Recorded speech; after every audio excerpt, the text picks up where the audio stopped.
भगवान वेंकटेश्वर जी तीर्थ क्षेत्र तिरुपति बालाजी मंदिर के लड्डू प्रसाद में पशु चर्बी व मछली तेल की मिलावट से निर्मित घी का उपयोग होने की जानकारी मिलने पर पूरे देश के हिंदुओं में आक्रोश है। मिलावट की जानकारी से समूचा संत समाज भी आहत है। बड़ौहा के संत समाज ने इस घटना के विरोध में पैदल मार्च निकालकर राष्ट्रपति के नाम एक ज्ञापन सौंपा है। अखिल भारतीय संत समाज के जगतगुरु श्री राज राजेश्वराचार्य जी माउली सरकार के नेतृत्व में निकाली गई इस रैली में विधायक सचिन बिरला व जगत गुरु के भक्तगण सहित नगर के गणमान्य नागरिक मौजूद रहे। यहाँ उन्होंने कहा कि ऐसे अपवित्र प्रसाद के लड्डुओं का वितरण कर सभी श्रद्धालुओं, संत, साधुओं, सन्यासियों सहित अन्य सभी धर्मावलंबियों के धर्म को भ्रष्ट करने का जो घोर पाप हुआ है, इससे हम सकल हिंदू समाज पूरे भारतवर्ष में अपने आप को धर्मभ्रष्ट महसूस कर रहे हैं। इस कुकृत्य को जगतगुरु ने जेहाद बताया है। उन्होंने कहा कि हिंदुओं को धार्मिक रूप से पथभ्रष्ट करने का जेहाद शुरू हो गया है। इसमें कुछ राजनीतिक पार्टियां भी शामिल है जिन्होंने लंबे समय तक भारत पर शासन किया है। यह महापाप जिन भी व्यक्तियों ने किया है, उनकी सकल हिंदू समाज को अधार्मिक और अपवित्र बनाने की यह जो कुचेष्टा हुई है, इसके लिए जिम्मेदार सभी लोगों के विरुद्ध हम सभी जनपूर्ण आक्रोश के साथ घोर निंदा करते हैं। साथ ही यह अपील आप सभी महानुभावों से करते हैं कि इन्हें चिन्हित कर कठोर दंडात्मक कार्रवाई करें।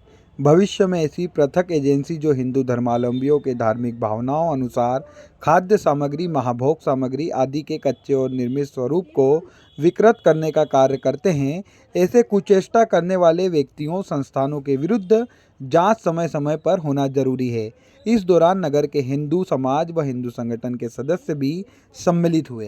दिन को दिन जिस तरह से भारत में कुचक्रों के साथ में जो चक्रव्यूह और चक्रव्यूह चल रहा है, जिसलिए तमाम अखंड भारत में आज हम देखते हैं कि लोकतंत्र पर ये एक तरह का कुटघात है और केवल मात्र सनातन अवलंबियों ने ही लोकतंत्र को अपनाया है।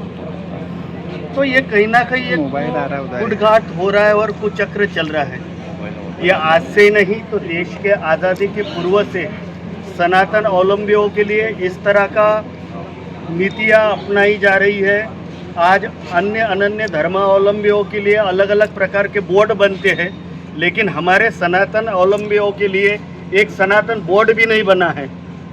और ये चक्र देश के आज़ादी के पूर्व से सनातन सभ्यता एवं संस्कृति पर एक कुटघात चक्र चल रहा है। आज वर्तमान में हम देखते हैं जैसे तिरुपति बालाजी, ऐसे अन्य अनन्य हमारे महातीर्थ है कि जिसको भी पहले मठ मंदिर कानून बनाकर सरकार के द्वारा पहले भी एक कुटघात चक्र किया गया है, जिसके कारण हमारी मठ मंदिर व्यवस्था भी कानूनन एक तरह से देखा जाए तो सरकार के अधीनता पर है।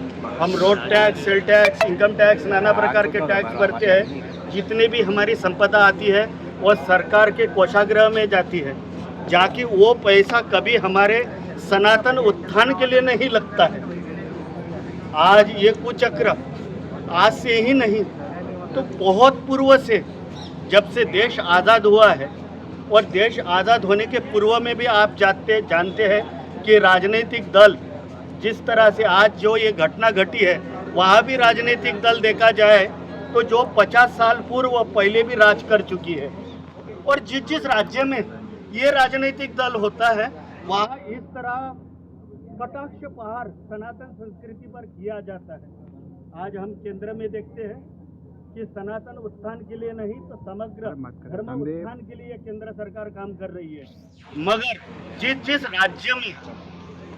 जिस राज्य में ये राजकीय दल जहाँ जहाँ है, इसके पहले भी 50 साल का इतिहास हम झुठला नहीं सकते। और 50 साल तक इस राजनीतिक दल ने भारतीय सभ्यता एवं संस्कृति का एक दोहन ही किया है। और ये दोहन का प्रतिचिन्ह आज तिरुपति बालाजी में दिखता है, जो प्रसाद के माध्यम से, मिलावट के माध्यम से, नानान्य पद्धति से ये मिलावट हमको देखने को मिलती है। तो ये समर्थन के बिना तो हो नहीं सकता, बिना राजा के राजश्रेय बिना कोई कार्य हो नहीं सकता, प्रशासन के बिना वो आगे बढ़ नहीं सकता, स्वामी के भूमित्व के बिना उसको माना नहीं जा सकता। इसी तरह जिस राज्य में ऐसे ऐसे राजनीतिक परिस्थिति बनी है, आज केरला देखिए, तमिलनाडु देखिए, आज अखंड भारत में कहीं ना कहीं कुछत्र, कहीं ना कहीं कुचक्र, चक्रवात के समान ये चल रहा है। कोई ये चक्रवात हमारे आज शंका जाती है कि हमारे भी इस निमाड़ क्षेत्र में एक पावन तीर्थ है जिसका ओमकारेश्वर नाम है। ना जाने ये व्यवस्था कल हमारे यहाँ घर तक भी आज तक पहुँचे हो। आज शंका जाने जा रही है कि ये पद भ्रष्ट करने के लिए ये षड्यंत्र जगह जगह पर हो रहा है और ये भी एक प्रकार का जिहाद ही है। जिहाद के कई कई नाम अलग अलग हो सकते हैं, तो ये पद भ्रष्ट करने का जिहाद है। कई अवलंबियों को अपने आज साथ में अवलंबन करना पड़ता है। हमें प्रकृति ने बनाया है और हम प्रकृति के साधक हैं और हमारी मानवता और सभ्यता एवं संस्कृति, सनातन संस्कृति हमेशा दूसरों का आदर करना सिखाती है। इसलिए हम गौ माताओं में, पशुओं में भी माँ को ढूंढते हैं और इस धरा को भी भारत माता कहते हैं, क्योंकि हमारे यहाँ सभी धर्मावलंबी के लिए हम सभी धर्म की जय हो, इसी उद्घोष के साथ में सभी का उत्थान देखते हैं। ऐसी हमारी सनातन परंपरा एवं संस्कृति रही है। लेकिन आज जिस तरह से तिरुपति बालाजी में जो हमारे सनातन सभ्यता एवं संस्कृति का आद्य है, जहाँ प्रसाद मतलब हमारे लिए क्या है? प्रसाद का अर्थ केवल मात्र भोजन नहीं है। प्रसाद का अर्थ ही है कि हम उसमें ईश्वर का अनुग्रह मानते हैं, ईश्वर की कृपा मानते हैं। और ईश्वर के कृपा से अगर हमें पद भ्रष्ट करने का ऐसा इस तरह का कुचक्र अगर कोई रचता है तो आने वाला समय बड़ा खतरे का है